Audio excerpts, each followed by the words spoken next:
बिस्मिल्लाहिर्रहमानिर्रहीम। अस्सलामुअलैकुम वरहमतुल्लाहि वबरकातुहू। एक और इंतहाई मालूमाती स्लाइड्स और एक मालूमाती वीडियो के साथ आपकी खिदमत में हाज़िर हूँ। ये जो मॉडल है supply chain operational excellence approach है, जो हम अपने जो सप्लाई चेन की जो ऑपरेशंस हैं उसको एक्सीलेंस जो है उस पर रखते हैं। तो ये इसमें जो है ये पूरा जो मॉडल है इसको हम यूज़ करते हैं कंटिन्यूस इम्प्रूवमेंट के लिए। तो इसमें जो हम सबसे पहला जो इसमें सेगमेंट है, ये एक सबसे पहले जो शर्त है वो है कि जो लीडरशिप है, जो हायर मैनेजमेंट है, सीईओ, प्रेसिडेंट, डायरेक्टर्स, वो जो है इस जो है अप्रोच से वो कमिटमेंट हो और इस पूरी जो एक्सीलेंस जो अप्रोच है वो उसको जो है एंडोर्स करते हो। तो इसमें जो है सबसे पहले जो है हम जो करते हैं वो ये है कि हम डिपार्टमेंट के जो मिशंस गोल्स हैं उनको अलाइन करते हैं कंपनी के मिशन और गोल्स के साथ। तो इसमें जो है हमें प्रोफेशनल डाटा, उसमें बेंचमार्किंग जो हम उस इंडस्ट्रीज़ की होती हैं वो हम लेते हैं और फिर लेके हम फिर इसको करंट कैपेबिलिटीज़ को देखते हैं कि मौजूदा हमारे पास जो है वो इस्तादात क्या हैं, और फिर हम रिक्वायर्ड कैपेबिलिटीज़ को देखते हैं कि हमें क्या चाहिए कि हम जो है इसको एक्सीलेंस की तरफ लेके जाएं। तो फिर इसमें हम एक गैप एनालिसिस निकलता है।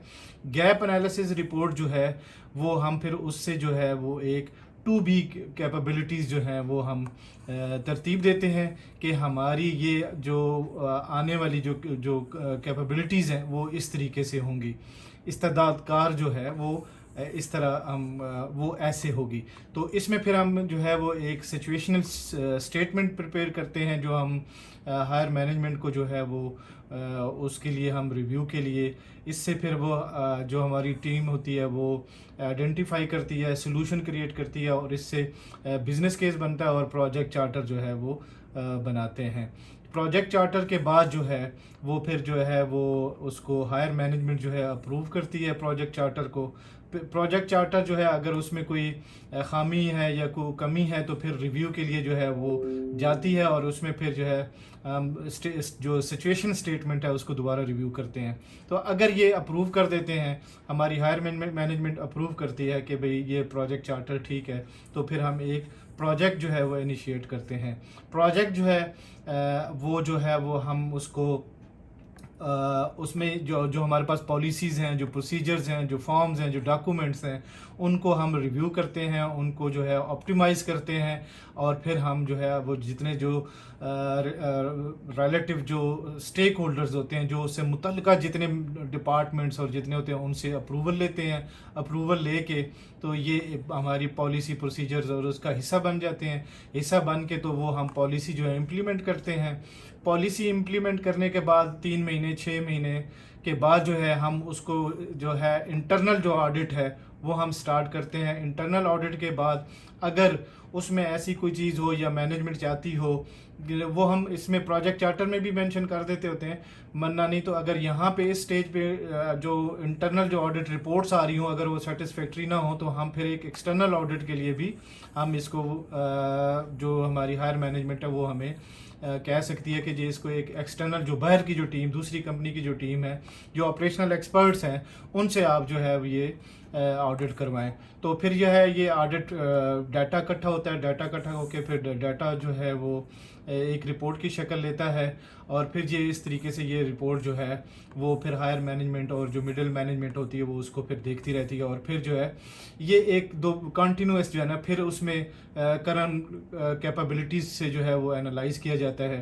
तो इस तरीके से फिर अगर कोई गैप एनालिसिस बनता है, गैप आता है, तो फिर हम उसको टू बी कैपेबिलिटीज़ की तरफ लेके, ये इसी तरह जो कंटिन्यूस जो इम्प्रूवमेंट है ये पूरा जो है वो साइकिल इस तरह हमारा चलता रहता है और हम जो है ऑपरेशनल एक्सीलेंस जो ये अप्रोच है वो उसको हम जारी व सारी रखते हैं।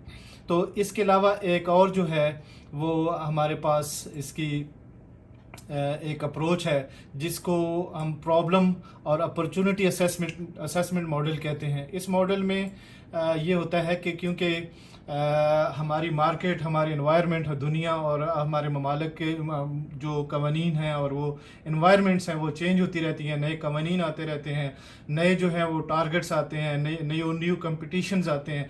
तो हम जो है वो ऑपरेशंस में भी देखते हैं कि हमें कोई अगर कोई प्रॉब्लम आ रहा है कोई हमारी मैन्युफैक्चरिंग में, हमारे किसी, तो हम इसमें आइडेंटिफाई प्रॉब्लम और अपॉर्चुनिटी, अगर कोई मार्केट में अपॉर्चुनिटी आ रही है तो हम उसके लिए जो प्रोडक्शन है उसको अगर तेज़ करना है या अपने ऑपरेशंस को ऑप्टिमाइज़ करना है मार्केट डिमांड के मुताबिक, तो फिर हम ये मॉडल यूज़ करते हैं। इसमें हम जो सबसे पहला स्टेप है वो हम आइडेंटिफाई करते हैं प्रॉब्लम और अपॉर्चुनिटी, दोनों में से ये दोनों, प्रॉब्लम के लिए भी और अपॉर्चुनिटी के लिए भी, दोनों के लिए ये मॉडल यूज़ होता है।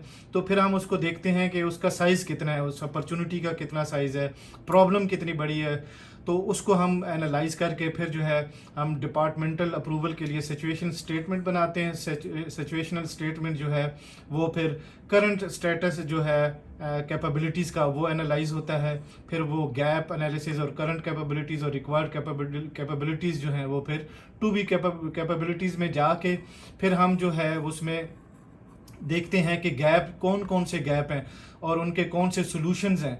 तो सॉल्यूशंस जो हैं वो हम फिर गैप 1, गैप 2, गैप 3, फिर इस तरीके से जो है हम उसके सॉल्यूशंस जो हैं वो हम देखते हैं। फिर इनका एक टेक्निकल, ऑपरेशनल और कॉस्ट जो है वो एक एनालिसिस होता है।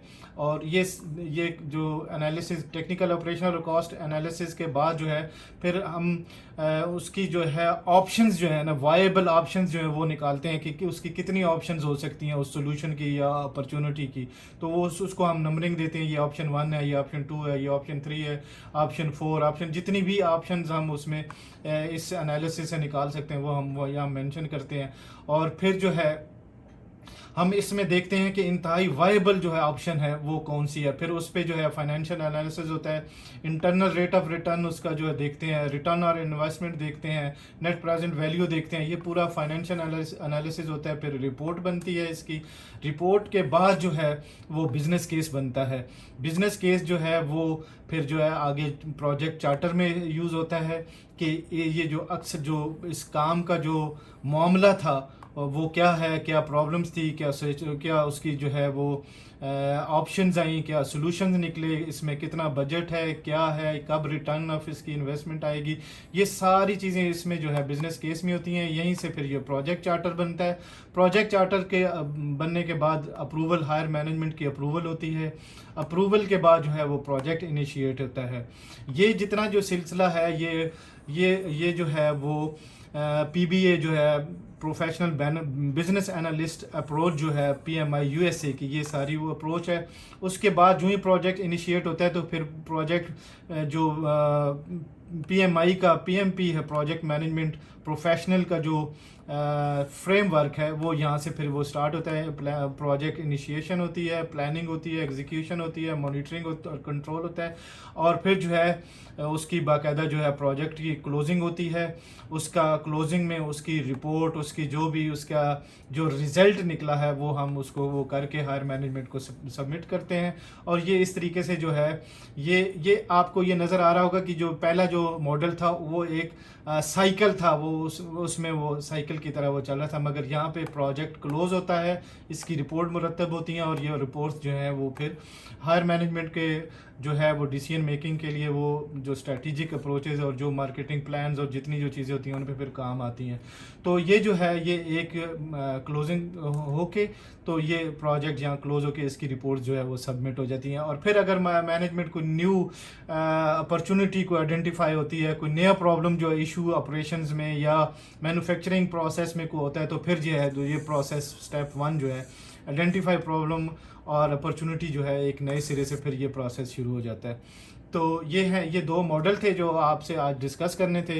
ये इंतहाई मॉडल जो है इम्पोर्टेंट है, जो हमारे ऑपरेशंस में, हमारे कंटिन्यूस इम्प्रूवमेंट में यूज़ होते हैं, और हम इनको अपनी अपनी इंडस्ट्रीज़ के मुताबिक, अपनी अपनी जो सेक्टर होता है उसके मुताबिक फिर इनको रीडिज़ाइन करते हैं, हम उनके मुताबिक फिर हम मॉडल्स बनाते हैं।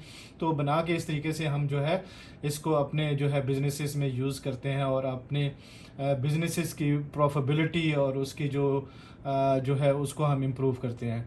तो दोस्तों, ये थे आज के दो मॉडल। इनको मज़ीद जितने स्टेप्स हैं, ये आपको जितने स्टेप्स नज़र आते हैं, ये आने वाली अगली वीडियोस में मैं डिस्कस करूंगा, आपको बताऊंगा कि ये साइज़ प्रॉब्लम अपॉर्चुनिटी का साइज़ कैसे बनाते हैं, कैसे निकलता है, फिर जो है सिचुएशनल स्टेटमेंट क्या होती है, कैसे बनाते हैं। इसके पूरी में आपको जो है वो टेम्पलेट्स और फॉर्म्स और वो सारी चीज़ें अवेलेबल होंगी। जिसको दोस्त को चाहिए होंगी उनको मैं करूँगा। इसके अलावा मेरे जो हैं वो प्रोफेशनल ग्रुप्स हैं, व्हाट्सएप के ग्रुप्स हैं जो ऑनलाइन हर वक्त, जहाँ पे जो दोस्तों को अपने जो उनके प्रोफेशनल पीयर्स होते हैं वो उनको हेल्प के लिए जो अवेलेबल होता है वो फिर उनको उनकी क्यूरीज को साथ साथ वो करते रहते हैं। फिर उन दोस्तों को उन ग्रुप्स में भी शामिल किया जाएगा। तो ये इस तरीके से जो है वो हमारा ये मॉडल है, और हम इसी तरीके से जो है अपने बिजनेसेस को हम मॉडर्न जो हमारी साइंस है सब मैनेजमेंट की, उसके मुताबिक हम उसको अपने बिजनेसेस को इम्प्रूव करते हैं, मैनेज करते हैं और सारा कंट्रोल करते हैं। तो आपका बहुत शुक्रिया, अपनी दुआओं में याद रखिएगा। आपसे फिर रिक्वेस्ट, अगर आपने चैनल सब्सक्राइब नहीं किया तो सब्सक्राइब कीजिएगा, और बेल आइकन के बटन को भी प्रेस कर दीजिएगा ताकि जो ही नई वीडियो आए आप तक पहुंचे। और अपने दोस्तों में, अजीज़ों में, रिश्तेदारों में भी ये मेरी वीडियोस शेयर कीजिए ताकि जो है ज़्यादा से ज़्यादा लोग इससे मुस्तफ़ीद हो सकें। अपनी दुआओं में याद रखिए। आपका दोस्त अंसरदाद, आपका copartner in to the way of success. इंशाल्लाह फिर अगले कल आप एक नई वीडियो के साथ आपके हाजिर होगा इंशाल्लाह। खुदा हाफिज। Thanks for watching.